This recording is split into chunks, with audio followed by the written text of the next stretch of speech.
ఒక్కసారి కొమ్మూరి గోల్డ్ కి కాల్ చేయండి. తాకట్లో ఉన్న మీ బంగారాన్ని విడిపించి మార్కెట్ ప్రైస్ కి వాళ్ళు కొనుక్కుని మిగతా డబ్బులు మీకు ఇచ్చేస్తారు. బ్రేకింగ్ న్యూస్ చూస్తున్నాం. మనం టీవీ స్క్రీన్ పై పశ్చిమాసియాలో యుద్ధం ముదురుతున్న తరుణంలో అమెరికా అధ్యక్షుడు డొనాల్డ్ ట్రంప్ చేసిన వ్యాఖ్యలు అంతర్జాతీయ రాజకీయాల్లో పెను దుమారం రేపుతున్నాయి. తాజాగా టెన్నెసీలో జరిగిన ఒక సమావేశంలో మాట్లాడిన ట్రంప్ ఇరాన్పై దాడులు చేయాలనే ఆలోచనను తొలుత తన రక్షణ మంత్రి పీట్ హెగ్జెతే ప్రతిపాదించినట్లు వెల్లడించారు. సో మీరే కదా ముందు ప్రతిపాదన తెచ్చిందంటూ నేరుగా ఆయన్ను చూస్తూ చెప్పారు. సో ఈ కామెంట్లు చూస్తుంటేనే ఇరాన్పై సైనిక చర్యకు సంబంధించి అమెరికా అగ్రనాయకత్వంలో భిన్నాభిప్రాయాలు వ్యక్తమవుతున్నట్లు స్పష్టంగా కనిపిస్తుంది. సో సరిగ్గా హార్మూజ్ జలసంధి విషయంలో 48 గంటలు ఇరాన్కి టైం ఇచ్చింది అగ్రరాజ్యం అమెరికా. సరిగ్గా 24 గంటల సమయం గడిచిన తర్వాత వెంటనే డొనాల్డ్ ట్రంప్ సీజ్ ఫైర్ అంటూ ట్వీట్ చేశారు తన ట్రూత్ సోషల్ మీడియా అకౌంట్ నుంచి. ఎట్టి పరిస్థితుల్లో ఆయిల్ రిఫైనరీలపై, ఇరాన్లోని గ్యాస్ రిఫైనరీలపై సో మేము దాడులు చేయం, మిసైల్స్ని పంపించం, 5 రోజుల యుద్ధానికి బ్రేక్ అంటూ ట్రంప్ చేసిన వ్యాఖ్యలకి ధీటుగా ఇప్పుడు అమెరికా కమాండ్ కంట్రోల్ ఒక ట్వీట్ చేసింది. సో మీరు మనం టీవీ స్క్రీన్పై ఆ ట్వీట్ని చూస్తున్నారు. ఇరాన్పై దాడులకి మేము సిద్ధమంటూ దాడులు స్టార్ట్ చేస్తున్నాం, వాళ్ళు మా మాట విన్నరు, సో ఎట్టి పరిస్థితుల్లో మా పని మేము చేసుకుంటూ పోతాం అంటూ అమెరికా కమాండ్ కంట్రోల్ ట్వీట్ చేసింది. తాజాగా వెలుగులోకి వచ్చిన వీడియోలో ఇరాన్ ప్రయోగించిన ఒక క్షిపణి ఇంటి పరిసర ప్రాంతాల్లోకి దూసుకొచ్చింది. సో ఆ విజువల్ మీరు మనం టీవీ స్క్రీన్పై ఎక్స్క్లూజివ్ చూస్తున్నారు. ఆ సమయంలో ఇంటి తలుపులు, కిటికీలు, ఫ్రేములు ఎగిరిపోతుండగా సామాన్లు చెల్లా చెదురుగా పడి ఉన్న దృశ్యాలు అందులో ఉన్నాయి. సో కొన్ని రిపోర్ట్స్ ప్రకారం ఇరాన్ క్షిపణి దాడుల్లో ఇజ్రాయెల్ అరద్ పట్టణంలో 84 మంది గాయపడగా 10 మంది పరిస్థితి విషమంగా ఉంది. సో డిమోనాలో 33 మంది గాయపడ్డారు. సో డిమోనాలో బాంబు షెల్ కారణంగా తీవ్రంగా గాయపడిన వారిలో 10 ఏళ్ల బాలుడు, 40 ఏళ్ల మహిళ కూడా ఉన్నారు. సో ఇజ్రాయెల్ ప్రధాన అణు పరిశోధనా కేంద్రానికి డిమోనా కేవలం 20 కిలోమీటర్ల దూరంలోనే ఉండడంతో ఈ దాడులకు ప్రాముఖ్యత ఏర్పడింది. మొత్తంగా ఇరాన్ అమెరికా రాడార్ సిస్టమ్ని కూడా మొత్తం క్రాష్ చేసింది. పశ్చిమాసియాలో ముదురుతున్న యుద్ధ జ్వాలల మధ్య అమెరికా అధ్యక్షుడు డొనాల్డ్ ట్రంప్ సంచలన వ్యాఖ్యలు చేశారు.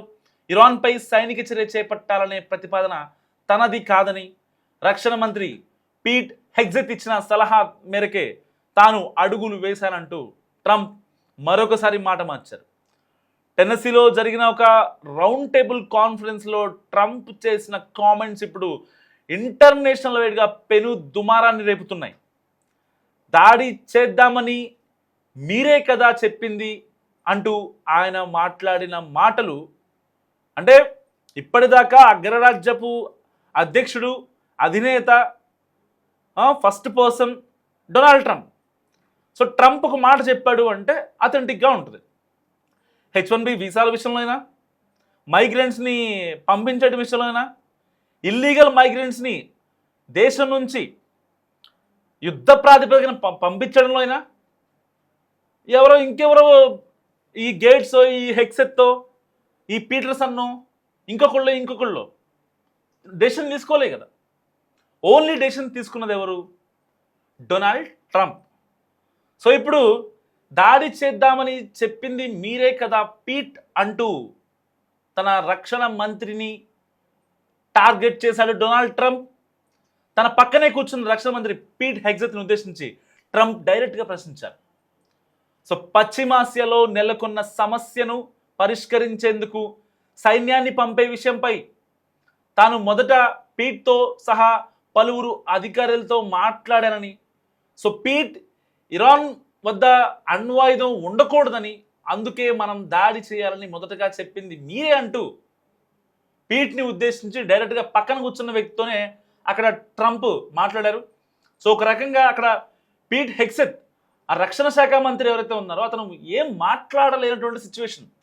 ఒక అగ్రరాజ్యపు అధినేతగా ట్రంపే డైరెక్ట్గా సీజ్ ఫైర్ ఒప్పందాన్ని ప్రపంచ దేశాలన్నిటికీ చెప్పిన తర్వాత, సో ఎన్నాళ్ళ నుంచో ప్రపంచ దేశాలన్నీ కూడా ఈ హార్మోజ్ జలసంధి నుంచి నౌకల్ని రిలీజ్ చేయాలి, ఇరాన్ ఇజ్రాయెల్ యుద్ధం ఆగిపోవాలి, ట్రంప్ వైట్ హౌస్లో కూర్చొని ఇలాంటి పిచ్చి పిచ్చి పనులు చేయడం మానుకోవాలి.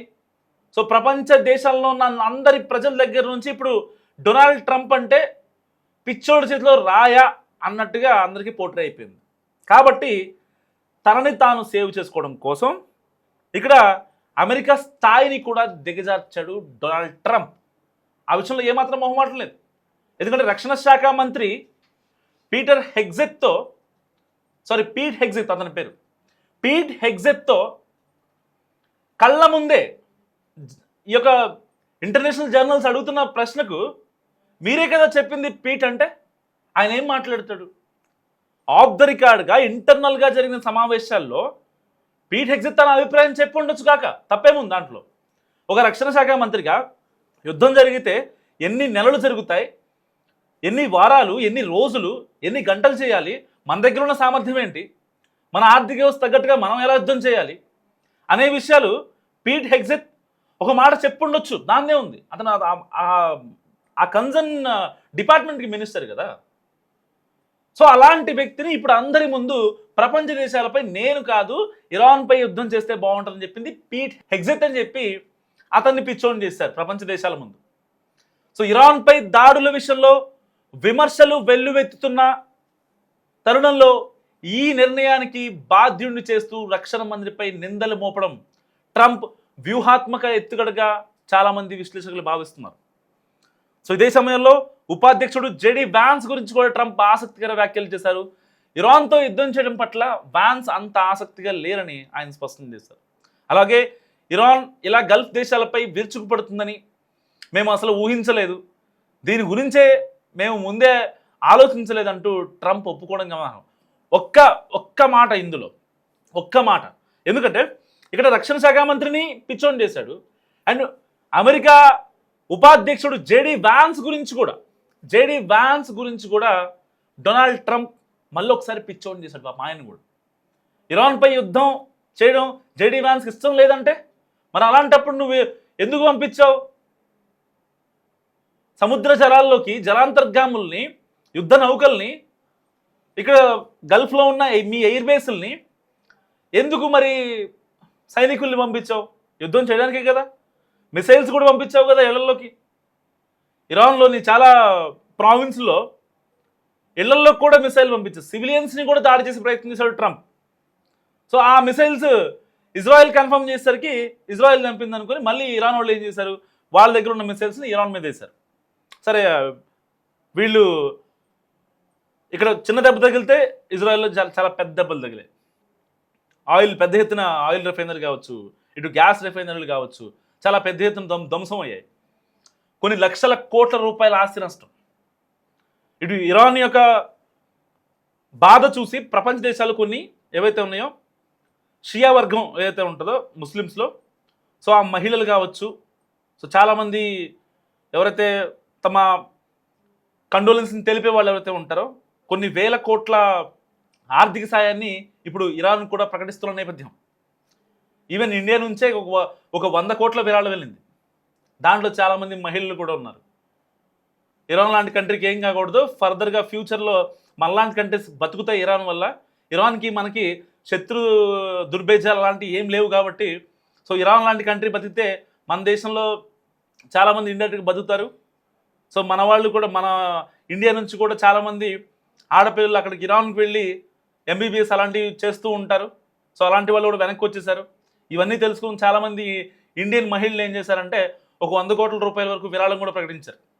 సరే, ఇరాన్ కోసం ఆబ్వియస్లీ ఇరాన్ మన నౌకల్ని పంపించేస్తుంది హార్ముజ్ స్ట్రైట్ నుంచి. మన ఇండియన్ ఫ్లాగ్ కనిపిస్తే షిప్కి వెళ్ళిపోండి, మీరు ఇబ్బంది ఏం లేదు, మీరు ప్రశాంతంగా వెళ్ళిపోండి అంటూ సిగ్నల్ ఇచ్చేస్తుంది. సో ఇక్కడ నష్టం ఎవరికి వస్తుంది అంటే, ఇక్కడ ప్రస్తుతానికి అక్కడ ఆ రోజున కొన్ని షిప్లు బ్లాక్ అయ్యాయి కాబట్టి ఇప్పుడు ఉన్న యొక్క కమర్షియల్ గ్యాస్ కష్టాలు కావచ్చు, అండ్ ఎల్పిజి, ఎల్ఎన్జి ఈ కష్టాలు. వాస్తవానికి అక్కడ అది కొంచెం ముందే జరిగితే, ఇరాన్ విదేశాంగ శాఖకి భారత విదేశాంగ శాఖకి ఆ చర్చలు కనుక ముందే జరిగితే ఇంకొంచెం ముందుగా వచ్చేవాళ్ళేమో బేసిక్గా. సో ఇలాంటి కాన్సిక్వెన్సెస్లో ఇప్పుడు డొనాల్డ్ ట్రంప్ ఒక రకంగా చాలా double game and mind game, ఒక స్ట్రాటజికల్ గేమ్ ఆడుతున్నారని చెప్పడంలో ఏమాత్రం సందేహం లేదు. ఎందుకు సందేహం లేదు అంటే, ఇప్పుడు ఆల్రెడీ యుద్ధం జరుగుతుంది, ఆల్రెడీ ఒక పక్క చర్చలు జరుగుతున్నాయి. చర్చలు జరుగుతున్న తర్వాత కూడా ఇక్కడ సీజ్ ఫైర్ ఒప్పందం మాట్లాడాడు. సీజ్ ఫైర్ ఒప్పందం మాట్లాడి మళ్ళీ తర్వాత టెన్నెసీలో జరిగిన ఒక ఈవెంట్లో వీళ్ళు ఒక పక్క మాట్లాడుతుండగానే ఇక్కడ నుంచి అమెరికన్ కమాండ్ కంట్రోల్ నుంచి ట్వీట్ వచ్చింది. మేము ఇరాన్పై యుద్ధం చేస్తున్నాం, యుద్ధాన్ని ఆపబోం, ఇరాన్ మా మాట వినదు, మాకు ఆన్సర్ చెప్పదు, మా డూస్ అండ్ డోంట్స్ని వాళ్ళు యాక్సెప్ట్ చెయ్యరు అని చాలా క్రిస్టల్ క్లియర్గా చెప్పింది. సరిగ్గా అదే టైంకి ఇక్కడ టెన్నెసీలో, వాషింగ్టన్ దగ్గర ఉన్న టెన్నెసీలో ఈ యొక్క జెడీ వాన్స్, రక్షణ శాఖ మంత్రి పీట్ హెగ్సెత్ అండ్ అమెరికా అధ్యక్షుడు డొనాల్డ్ ట్రంప్, వీళ్ళు ముగ్గురు కలిసి ఒక ప్రెస్ మీట్ పెట్టారు, ప్రెస్ని అడ్రస్ చేశారు. సో అక్కడ ఒక ఇంటర్నేషనల్ జర్నల్ ఒక క్వశ్చన్ అడిగారు, సార్ మీరే కదా యుద్ధాన్ని ఆపేస్తామని చెప్పింది, 5 రోజులు బ్రేక్ ఇస్తామని చెప్పారు, ఆల్రెడీ నిన్న చేసిన మీరు సీజ్ ఫైర్ ట్వీట్లో కూడా దాదాపుగా 2 రోజుల నుంచి చర్చలు జరుగుతున్నాయి అని మొత్తం మీరే చెప్పారు అని చెప్పి షార్ట్ కట్లో ఒక జర్నలిస్ట్ ఒక క్వశ్చన్ అడిగాడు అనమాట. సో దానికి ఆయన ఇచ్చిన సమాధానం ఏంటో తెలుసా, అది నిన్న, దట్స్ ఎస్టర్డే, అది నిన్న అనుకుంటూ చాలా వ్యంగ్యంగా మాట్లాడాడు. సరే, జర్నలిస్ట్ని వ్యంగ్యంగా మాట్లాడాడు, ఫైన్, ఓకే, ఇదంతా కాదు, పక్కన పెట్టేద్దాం. ప్రపంచ దేశాల ఒక పీస్ కన్నా ఎవరి మనోభావాలు ఇక్కడ సరే కొంచెం పక్కన పెట్టేద్దాం అనుకోండి, అది వేరే మ్యాటర్. అక్కడ ఆయన మాట్లాడిన తీరు, అక్కడ రక్షణ శాఖ మంత్రి పీట్ హెగ్సెత్ పైన మాట్లాడిన తీరు, ఇటు అమెరికా ఉపాధ్యక్షుడు జేడీ వాన్స్ కంట ఇరాన్పై యుద్ధం చేయడం ఇష్టపట, రక్షణ శాఖ మంత్రికి ఏమో మీరే కదా నాకు చెప్పిందని అందరి ముందు అంటే, అసలు అక్కడ డొనాల్డ్ ట్రంప్ ఉద్దేశం లేకుండా ఇరాన్ వైపుగా అమెరికన్ షిప్పులు, యుద్ధ నౌకలు, పెద్ద పెద్ద క్షిపణులు, ఇంత బలగం, ఇంతమంది సైనికులు, పారామిలిటరీ బలగాలు, ఇవన్నీ అమెరికా నుంచి వచ్చేవాళ్ళ గల్ఫ్ దేశాలకి. మళ్ళీ ఏమంటాడు, గల్ఫ్ దేశాలంట చాలా నష్టపోయినాయి అంట. ఓకే, ఆబ్వియస్లీ నష్టపోయినాయి. అమెరికా ఇరాన్పై దాడి చేస్తే ఇరాన్ ఏం చేస్తుంది, గల్ఫ్ దేశాలని అసలు నానా తిప్పలు పెట్టింది, 10 చెరువులు నీళ్ళు తాగిచ్చింది గల్ఫ్ దేశాలకి. ఎందుకంటే గల్ఫ్ దేశాల ప్రజలు ఇప్పుడు అసలు అమెరికాకి మనం ఎందుకు లాయల్గా ఉండాలి, వాళ్ళు మనం చేసింది ఏం లేదు, పెట్టింది ఏం లేదు, మనం ఎందుకు లాయల్గా ఉండాలని గల్ఫ్ దేశాధినేతలతో వాళ్ళతో గొడవ. అక్కడ ప్రజలు ఆందోళన చేస్తున్నారు, ఆందోళనలు ఇవన్నిటికంటే అనుక్షణం భయపడుతున్నారు. సో ట్రంప్ తనపై చేసిన వ్యాఖ్యలపై ఇటు అమెరికా రక్షణ మంత్రి పీట్ హెగ్సెత్ ఇప్పటి వరకు ఎలాంటి అఫీషియల్గా రియాక్షన్ ఇవ్వలేదు. సో మొత్తానికి ఇరాన్ యుద్ధం విషయంలో అమెరికా అగ్రనాయకత్వంలో స్పష్టమైన ఏకాభిప్రాయం లేదని, ఒకరిపై ఒకరు నిందలు వేసుకునే స్థాయికి విభేదాలు చేరాయని ట్రంప్ చేసిన వ్యాఖ్యలే చెప్తుండగా అంతా ఆశ్చర్యం వ్యక్తం చేస్తున్నారు. ఇరాన్పై అమెరికా ఇజ్రాయెల్ యుద్ధం తారాస్థాయికి చేరుతోంది. ఇరు దేశాల దాడులు ప్రతిదాడులతో పశ్చిమాసియా దేశాల్లో నిప్పులు వర్షం కురుస్తోంది. తాజాగా ఇరాన్ దక్షిణ ప్రాంతంలో నంతాజ్ అణు కేంద్రాన్ని లక్ష్యంగా ఇజ్రాయెల్ క్షిపణి దాడులు చేసింది. అందుకు ప్రతీకారంగా ఇరాన్ ఇజ్రాయెల్లోని డిమోనా, అరద్ నగరాలపై క్షిపణులతో విరుచుకుపడింది. ఇరాన్ జరిపిన క్షిపణి దాడిలో అనేక భవనాలు శిథిలమయ్యాయి. క్షిపణుల దాడి సమయంలో ఇంట్లో ఉన్న ప్రజలు బిక్కుబిక్కుమంటూ గడుపుతున్నారు.